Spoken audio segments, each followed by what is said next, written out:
Hey folks, it's Matt again. I'm going to review another General Grievous. This one came packaged with the Pre-Cyborg Grievous and the new Legacy of the Dark Side case package, whatever. I believe this is a repackaging of a Revenge of the Sith style Grievous. I'm not 100% sure on that, but it would make sense. Now, this is an interesting Grievous, not like the other ones I've got, because he's got a couple of special parts to him which are nice, even if he's an awkward figure.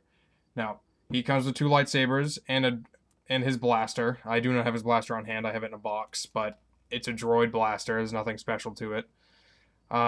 First thing I will note is that I don't know how many other Grievous figures do this, but I've got a few of them, none of them do it. His arms split apart, so he has 4 arms.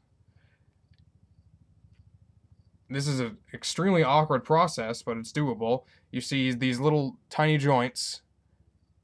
The forearm swivels and the joints swivel, and the idea is to get the joints facing the same direction, and then you take these 2 pins that are in one arm, stick them in the holes of the other arm, which you can see here, and when you place them together, you have an arm, a 2-arm, a 1-arm. I don't know what I'm trying to say, but you know what I'm trying to tell you, I hope.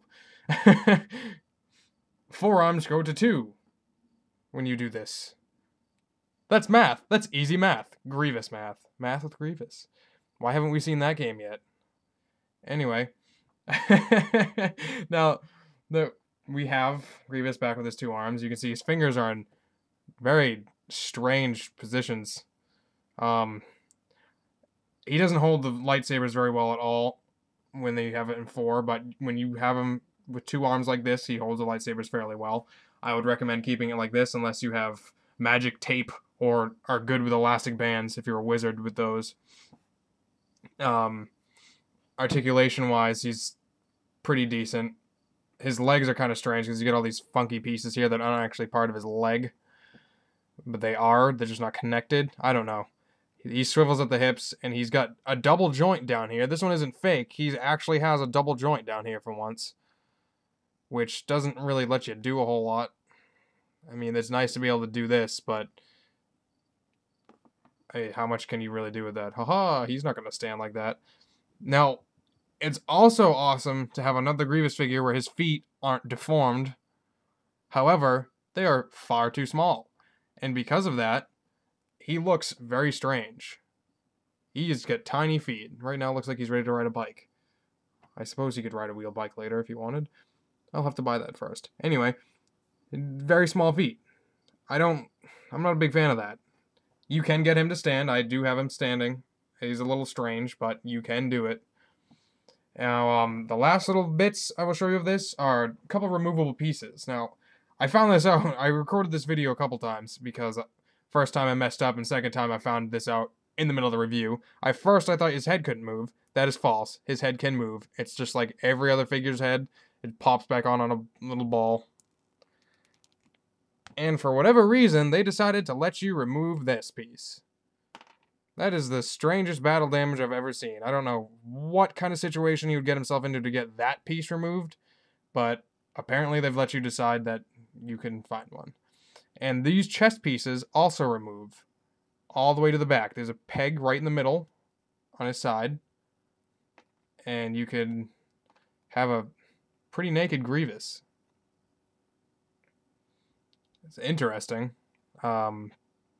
Seems like it would be more of a play feature than a display feature. I'm sure you could figure something out if you had a little mock scene going on, but other than that, it's kind of strange. But hey, you know what? More features is always a good thing. Or it's rarely a bad thing, I should say. Sometimes they goof up, but yeah, we can just forget about those times. I think everyone's happier that way. So this is the, I believe, Revenge of the Sith Grievous, as I try to get his body piece back on. Overall, as a figure, he's not bad, considering how all the Grievouses are. I don't think Hasbro will ever get a perfect Grievous. I think when George Lucas decided to show them, hey, we have Grievous. Can you make a figure of him? They must have shuddered and had nightmares year after year because they continue to make him, and he continues to not have a perfect figure of him. I suppose there are other figures who would be in the same boat, but considering Grievous is my favorite character, if you couldn't tell, I would really like a perfect Grievous. So, I hope they keep working at it. I hope there's a new one later on down the road. I mean, we have plenty of them as there are, but I would like to see a fantastic Grievous. So far, the best one, I believe, is the Saga Legends one. So, yeah. Overall, not terrible, not great, but I enjoy having them in my collection. So, I hope you enjoyed this kind of goofier review than usual, and I will see you next time.